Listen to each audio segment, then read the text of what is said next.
utility companies, and we here in our area have heard some of those very same scams circulating. We want to turn to our legal analyst, Jeff Hosford, to talk a little bit more about protecting yourself from scammers. Jeff, thanks so much for being here. Thanks for having me. So if someone gets a phone call like this from someone posing as a utility company, what should be their course of action?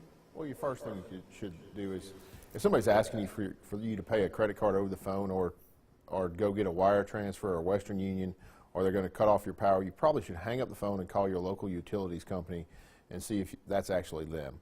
After that, you should probably call the sheriff's department and report it, or the police department if you live in a city.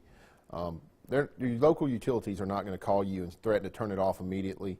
They're going to send you a letter, they're going to put a notice on your door more than likely, and then they're going to cut it off. If you don't respond or pay it, they have every right to do so. So they're not going to just call you and say, you have 30 minutes to pay this, or we're going to have your power cut off, or 30 minutes to pay the IRS, or they're going to put you in jail. Basically, anytime they call you and they ask you for information, more than likely it's not a real call.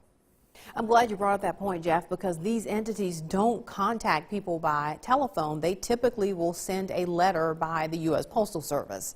Yes, ma'am, a letter, and then it's followed up typically by a posting on the door, especially during the colder months, because there's some rules about turning off power and gas during those months.